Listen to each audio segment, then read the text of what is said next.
안녕하세요. 파일 보고서입니다. 저번 시간에 이어서 IPFS 기술에 대해서 알아보는 시간 가져오겠습니다.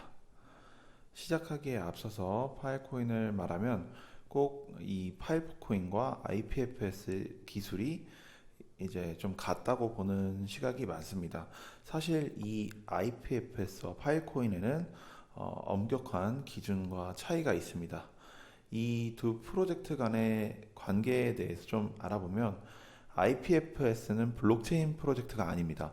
IPFS는 주로 현대 온라인 인터넷 체제에서 제일 많이 쓰이고 있는 HTTP 프로토콜과 유사한 형태로 데이터 FF, 위치 추적에 대한 문제를 해결합니다.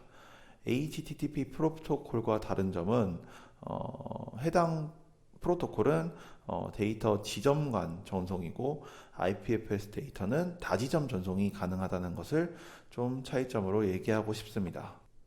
파이코인은 블록체인 프로젝트로서 블록체인 기반 분산 저장 프로토콜로 데이터 저장 문제에 대한 것을 중점적으로 해결하고 데이터 저장 및 사용 비용을 절감하는 데 사용됩니다. IPFS에서 사용하는 기술과 파일코인과는 좀 근본적으로 다르다. IPFS 프로토콜과 파일코인은 한 쌍의 상호 보완 관계로 파일코인은 IPFS에서 실행되는 인센티브라고 생각하시면 될 것 같은데 IPFS 기반은 막대한 데이터 저장 공간과 노드가 필요로 하기 때문에 P2P 네트워크로서 IPFS는 노드가 많을수록 결국 다운로드 속도가 빨라진다. 이런 점을 좀 얘기하고 싶습니다. 인센티브 메커니즘이 사실 없다면 아무도 이 IPFS를 무료로 많은 노드와 스토리지를 투자해서 기꺼이 기여하지 않을 것이기 때문에 이런 인센티브 제도로 파일코인이 운영되는 것입니다. 그래서 실제적으로 파일코인 마이너는 이런 경제적 인센티브로 인해서 파일코인 네트워크, IPFS 네트워크에 노드를 기여하고 있는 상황이고 IPFS는 이제 IPFS를 기반으로 하는 어플리케이션을 위해서 이런 거대한 분산 저장 공간을 이제 제공하는 것이 어떻게 보면 프로젝트의 목표이고 IPFS 네트워크는 실제로 낮은 비용으로 지금 진행되고 있기 때문에 이런 고성능의 저장 문제를 또 해결할 수 있는 것이 장점입니다. 더불어서 실제로 IPFS와 파일코인은 이제 기술적인 운영에 대해서 되게 의존하지 않습니다. 2015년 5월 IPFS는 이미 온라인 상태로 운영이 되고 있고 파일코인이 없어도 IPFS 시스템은 여전히 잘 운영되고 있습니다. 마찬가지로 파일코인은 IPFS 시스템 없이 또한 독립적으로 작동할 수도 있습니다만 IPFS와 파일코인이 별도로 운영되게 된다면 그 시너지 효과가 정말 반감된다고 얘기를 드리고 싶습니다. 지금에서 이제 결합돼서 운영되는 것을 보면 더 강력한 네트워크를 점점 형성하고 있고 상호 보완을 통해서 앞으로도 큰 시너지를 발휘할 것으로 좀 예상하고 있습니다. 다음으로 IPFS와 달리 파일코인은 기술적으로 매우 어렵다. 복제 증명, 시공간 증명은 분명히 기본적인 연구가 필요한 혁신 기술이고 이런 일반적인 블록체인 프로젝트보다 파일코인의 설계 및 개발이 훨씬 더 어렵다는 것을 증명하는 것입니다. 현대시대 과학기술의 발전에 따라서 매일 많은 양의 데이터가 생성되고 있습니다. 또한 매년 기하급수적으로 이 데이터의 양이 증가하고 있는데 제5세대 통신기술이 앞으로 점점 대규모로 적용될 예정이고 이는 AI의 발전과 사물인터넷, IoT의 급속한 발전과 어떤 성숙을 촉진하게 될 것으로 예상하고 있습니다. 아시다시피 전 세계는 빠르게 디지털화가 되고 있습니다. 데이터 저장 비용 및 어떤 전송 비용은 정말 필연적인 문제가 아닐 수 없는데요. 파일코인 기술의 탄생은 이런 데이터 저장 및 전송 비용을 대폭 절감할 수 있는 어떤 이런 문제들을 해결하는 기술임에 틀림이 없고 동시에 이런 스토리지 안정성을 향상시킬 수 있는데도 기여할 것으로 전망하고 있습니다.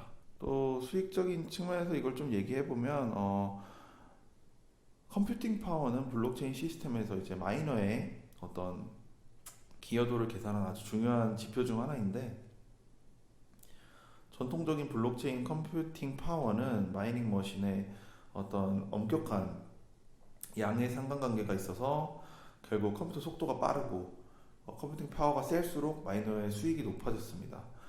예를 들면 비트코인의 채굴은 보통 컴퓨팅 파워에 의존하기 때문에 채굴 과정에서 해시 알고리즘을 계산하고 결과값을 얻는 과정입니다.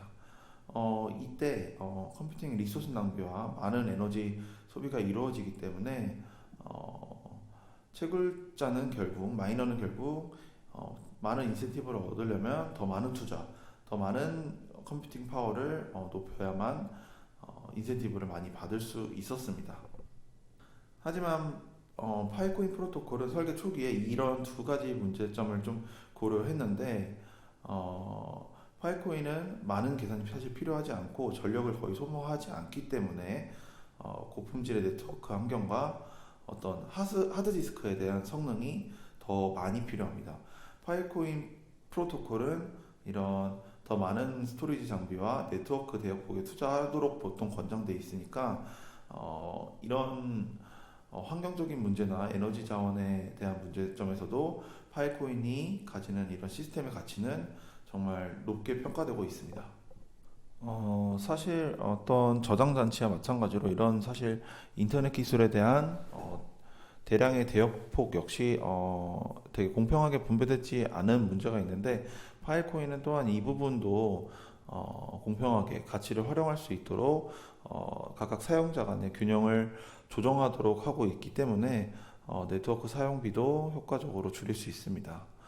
비트코인과 이더리움의 어떤 성공적인 경험으로 우리는 판단을 해볼 때 블록체인 기술은 발전을 촉진하는데 분명히 큰 영향력이 있습니다. 비트코인이 반도체의 수요를 늘렸다던가 뭐 이런 것을 좀 예로 들 수 있는데 파이코인은 여기서 저장 장치의 제조와 네트워크 대역폭 확장 이 두 산업에서 좀 급속한 발전을 촉진할 것으로 보입니다. 머지않은 시기에 파이코인 프로젝트에서 더 저렴하고 더 강력한 네트워크를 여러분께서 체감할 수 있을 거라고 믿어 의심치 않습니다. 끝으로 이제 블록체인 산업에 대해서 좀 얘기를 하고 싶은데 현재 블록체인 산업은 좀 인프라가 좀 턱없이 부족해 보입니다. 사실 생태계도 제대로 갖춰지지 않은 상황이고 또 지난 시간 동안 이런 지원 시설, 투자 시설들이 좀 불완전하고 지나치게 투기적이었기 때문에 좀 과도기적 시기가 아니었나 싶습니다. 또 이런 이유들이 전체 코인 2년간 전체 코인의 시가총액에 거품을 만드는 좀 주된 이유라고도 생각합니다. 우리가 블록체인 산업이 좀 유명하다고 이제 점쳐지는 이유가 바로 이런 스마트 계약이 아닌가 싶습니다. 거래의 핵심은 데이터의 가용성과 또 이런 데이터에 대한 신뢰성이 아닌가 싶습니다.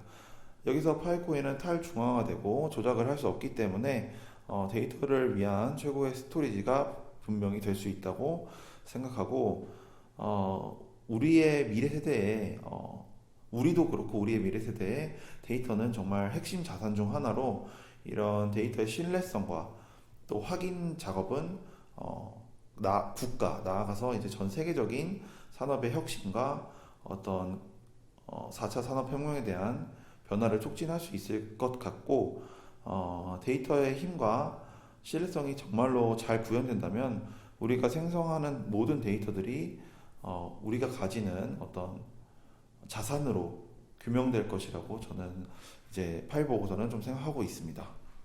이번 영상도 좀 시청해 주셔서 감사하고 영상이 도움이 되셨다면 좋아요, 구독, 알림 설정 한번 부탁드리겠습니다. 감사합니다.